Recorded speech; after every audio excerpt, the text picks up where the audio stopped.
go to the other end of the village and strike there. All right, boys! We caught them napping! Let's finish this business and return home to our station!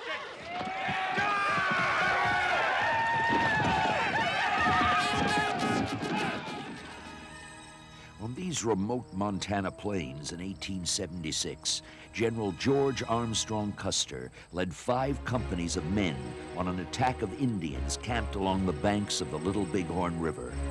Of those who followed, not one man survived the desperate struggle that came to be known as Custer's last stand. To the Indians, it was a great victory. To the whites, it was a massacre.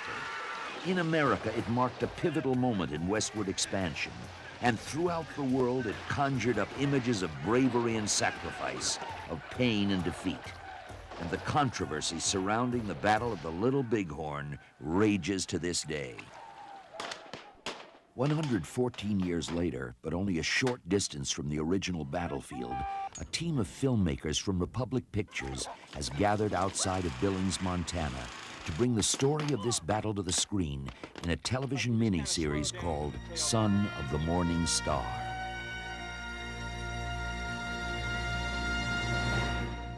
We'll go behind the scenes of this major filmmaking achievement. We'll meet some of the people that give life to the characters. We'll explore what it takes to recreate the battle and the events that led up to that tragic day in American history.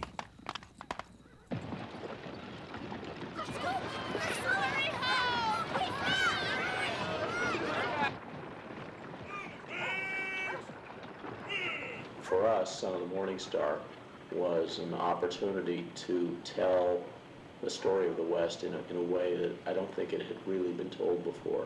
Both the Westerns Republic made, like Rio Grande, and other Westerns that we've acquired in this company, like High Noon and even Bonanza, each in its own way in different periods, the 30s, the 50s, the 60s, evokes the West in very different ways that reflect the times.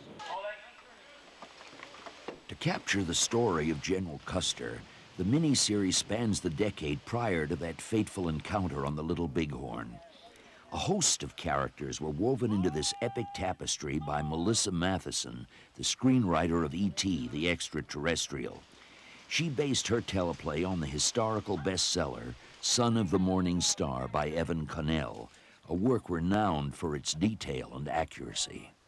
Melissa Matheson's script is lyrical, it's poetic, it has a point of view that hasn't been done in the traditional American Western often.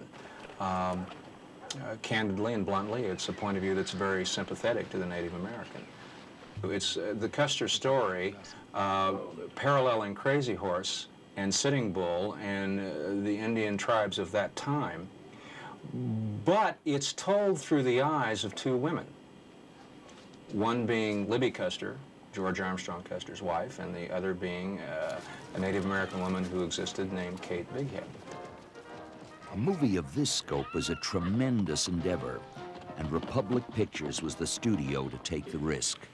And then there was a historical link, almost an emotional connection for Republic Pictures. I mean, this is a company that in many ways invented the Western. You go back to 1935, and this company signed John Wayne and Gene Autry and Roy Rogers and made them stars.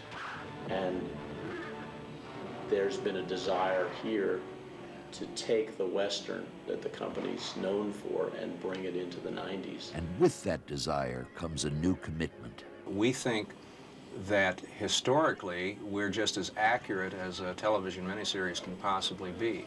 I think Republic's to be congratulated for attempting to bring such an authentic tone to a very complicated piece. This is what I like about this film. I think everybody in it has held hands and made a pledge. Let's do it honestly and historically truthfully. I think it's breaking new ground in terms of the honesty which we're trying to display in terms of who the character is, and also in terms of the realism of the period. This approach sheds a different light on the characters and a period in history that most of us know only through the mythology of the American West. Dean Stockwell, who portrays General Sheridan, comments on the era. In point of fact, there really weren't any heroes on the U.S. government side when you're talking about the question of dealing with the American Indians. Destroy their village and capture the ponies, kill or hang all warriors, and bring back all women and children. Crazy Horse he's one of the least photographed famous Native Americans that ever existed. So it's like I had the opportunity to make a first impression in that area. Rodney also made a strong impression with his recent role in Dances with Wolves. It's my contribution to the Native Americans to portray this person to do the best of my ability, because it's like we don't have enough said about Native Americans in a favorable light. And as for Custer himself... Custer's a fascinating guy. Custer was blindly ambitious. He was willing to do practically anything to accomplish his goals. I think he was certain, to a certain extent an egotist. I think he was a little arrogant. I think he was very courageous and brave. But he was, What was their world like before we became trying to be a hero. I think he really he had higher ambitions. He wanted to be the president, wanted to get into Washington. I know Libby wanted that for him. What do they think of you? I am a bluecoat. I speak with forked tongue. They think I'm very handsome. A commitment to accuracy goes well beyond the portrayal of characters and the balance of the story. In fact, there is hardly a crew member working on Son of the Morning Star who is not affected by its honesty. The production design department, for example, has had their work cut out for them, with over 100 sets of everything from President Grant's White House to Indian burial scaffolds. The biggest single set we have is the fort that we built. John Frick and Mike Sullivan and myself got in the car and drove to Bismarck, North Dakota, and went to the actual site of Fort Abraham Lincoln. I feel like Custer designed the thing in a lot of ways. He was certainly one of the most photographed men of his day, and so much of his stuff is documented. We even have a copy of his hand-drawn plans for his house that he built. Basically, we used the original plans.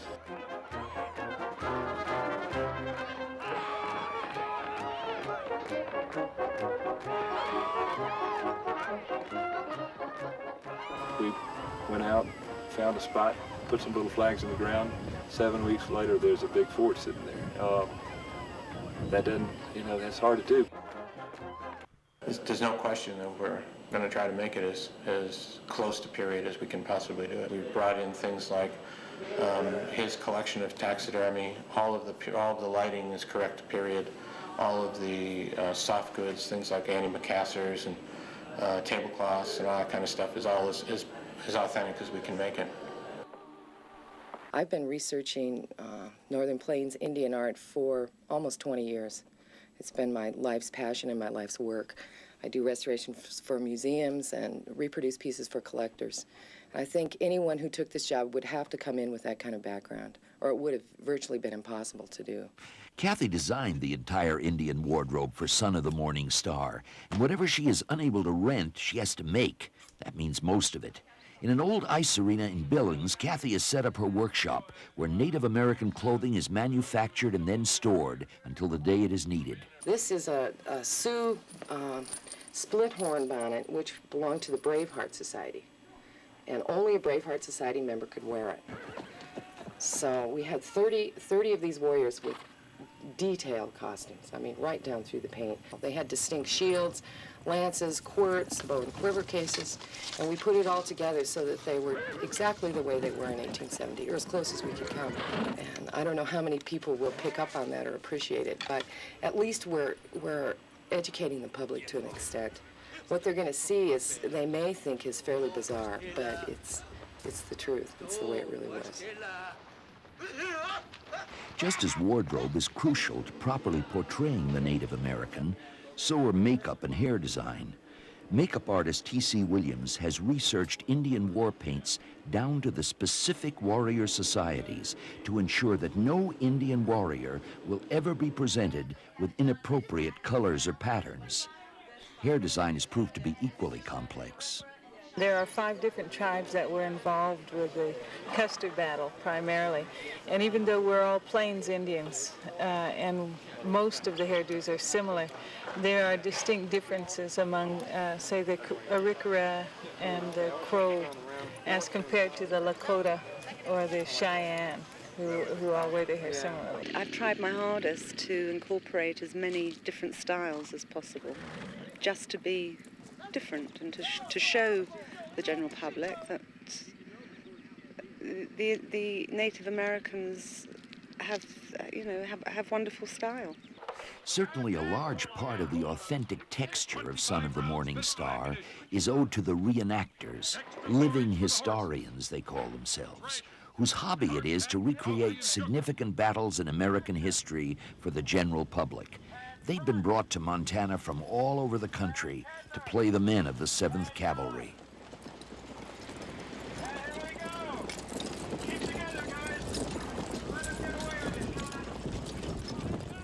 The reenactors come in on the basis of bringing their own horses, their uniforms, horse equipment, and then camping in a bivouac area. So their life as they show up on the set each day is not a whole lot different than it would be for a cavalry soldier in the field. 150 strong, their presence also adds to the atmosphere behind the scenes. Sing that song about the winter of the green. He's the one that play some Bobby. Let me listen to this. Hattie, did you hear the news that's going round? The shamrock is forbidden by law for no on Irish ground. And St. Patrick's Day no more will keep this color thing.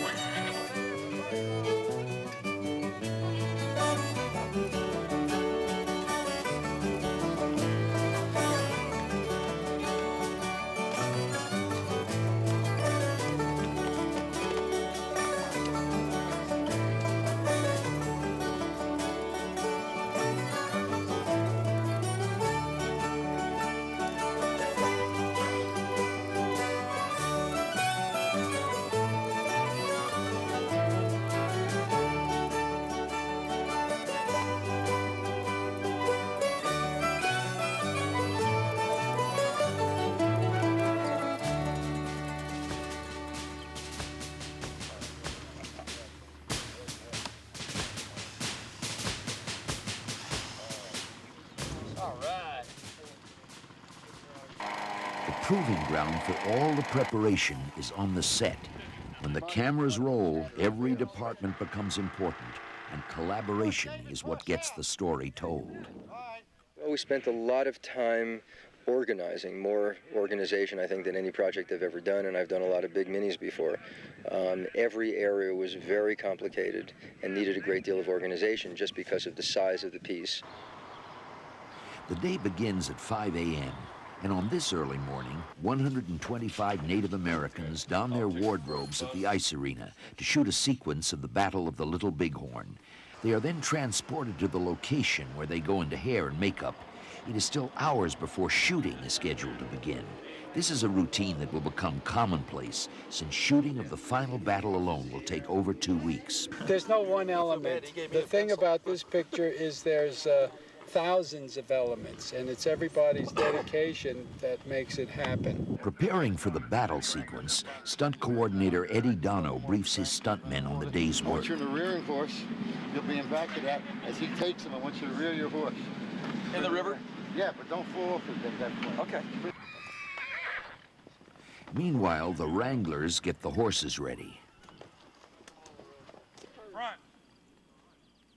Over 100 reenactors march out of their bivouac camp to the set. The property department hands out hundreds of props that will be used during the day. And wardrobe makes its final marks. Oh, full of bullets. Just do some on it. Here. Director of photography, Kees van Oostrom, and his camera crew strategically place their cameras. On today's first shot, 9 cameras will roll. I need a 4-pin power cable. I'll do this. Shooting up here. This camera position will end up gunning this way, picking up Custer there. Quite a bit of bushery around this. A bit of sage probably be the shot. This is good stuff. I'll let you know. Camera will believe that you're more or less hidden down in the draw. I'm going to give you end marks, and these will be the marks you come to fire. And then we'll back you off of them. Just in front of camera, the ground has to be softened for stunts that will be performed there. Countless details must be attended to before the image is put on film. May not matter so much to you. Gary, come straight at me now, okay? This is Custer's line. As the scene becomes ready and shooting is near, instructions and information are disseminated around the set. That's perfect. Not too much? No, I love it. Gee, man. Academy Award. Next man. What we're trying to do is get that nice, you know. Mike is terrific. I don't know when he did all this, but this is very, very scoped out, especially a lot of this action stuff. This is not something you can ride up in the morning and, you know, look over the show and says, oh, okay, I think we'll put, you know, these 500 guys over here and these 200 guys over here, and then we'll, you know, meet in the middle. It's very specific. He's done his homework. So we are shooting, and this is at speed. This is at full speed. And finally, when all the elements are in order, Action!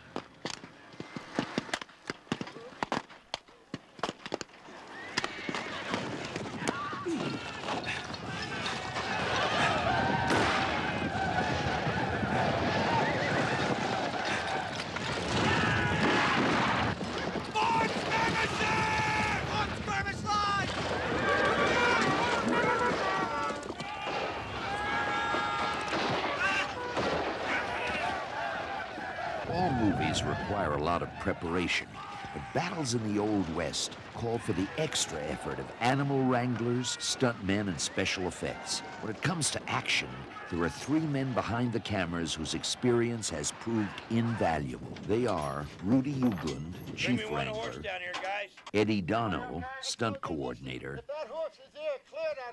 and Paul Lombardi of Special Effects Unlimited. Okay, when Charlie comes up, throw it on. They head three separate departments, but as a trio, their collaboration is crucial to making scenes like this one come alive.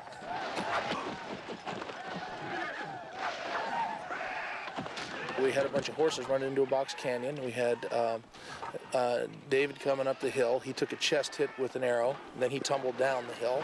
And then we had another man shooting with a pellet gun behind it through the horses and all this other. So we had the horses working, we had the stunt guys working, the effects guys working. So everybody was in on that particular gag. Some things, obviously, you know, you're more prominent, your department's more prominent. In that particular case was a good example of everybody working together. That's the horse fall. The saddle falls right in back. So if we angle the camera just a little bit, boom, boom. Okay. And the other, this is a rear off the back, but it's not. We've taken and collected about 6 head of the best fallen horses that are in California that do this for a living. And these horses have been in training for, 2-3 years. Some of these horses, they're just not made overnight. When you do a horse show, you'll do horse falls. That's when you fall the horse. You do saddle falls. That's when you fall off the horse. And in that realm, then there's variations of how it works out is what you want to add to it. You're always looking to try to make it a little different than the other one that you've seen or the other show that you've seen, and still make it work for what you're doing. I think we have one of the best horses that's ever been in the film business from the time they first cranked the camera up.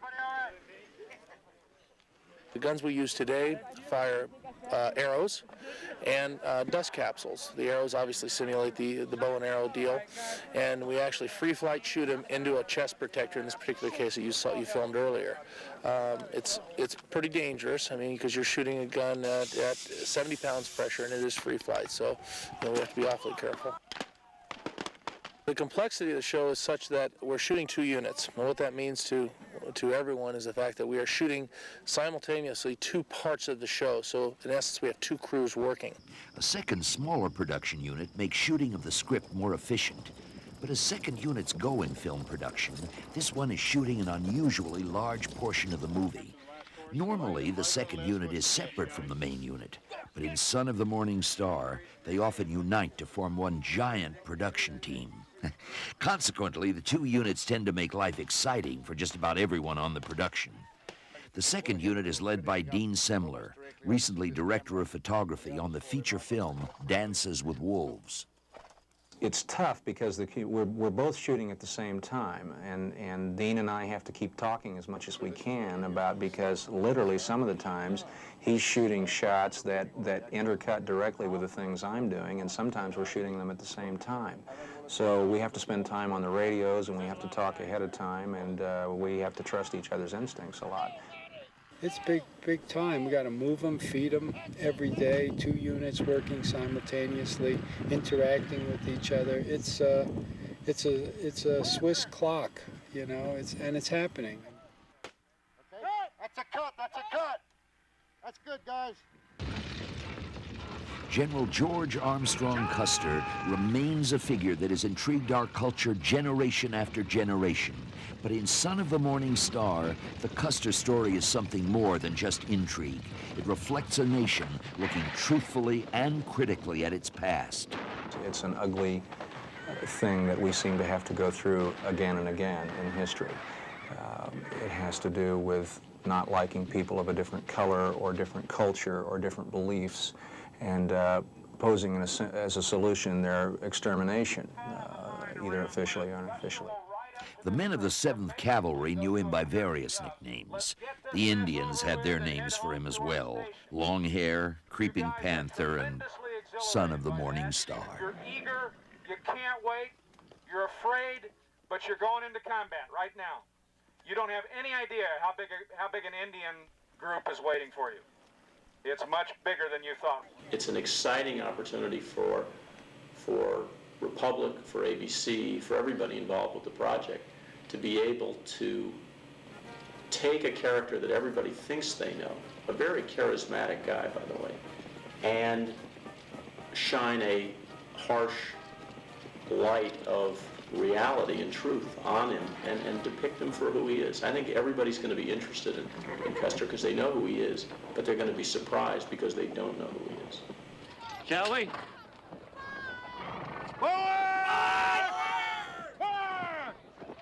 The Custers and the people that, you know, their families and the way they were taught and grown up were really Americans, and we thought that they were doing the right thing, that they were fighting for their country. I think a lot of these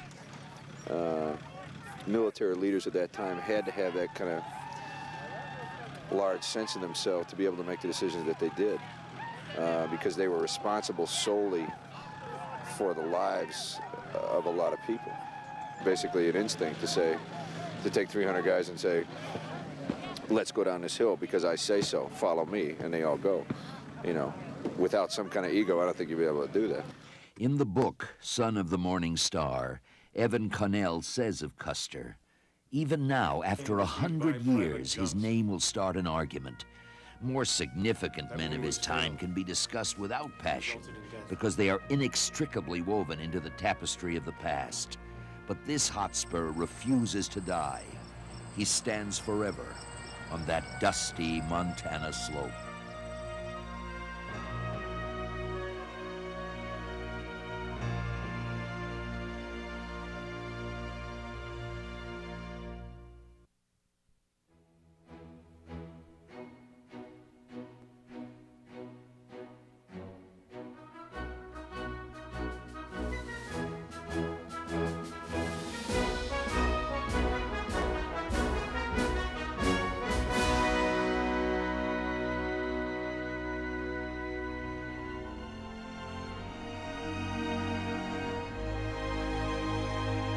Thanks for watching. If you'd like to help us produce more compelling historical content like this, please like, comment below, and share this video with fellow history buffs. And of course, be sure to subscribe to help keep history happening.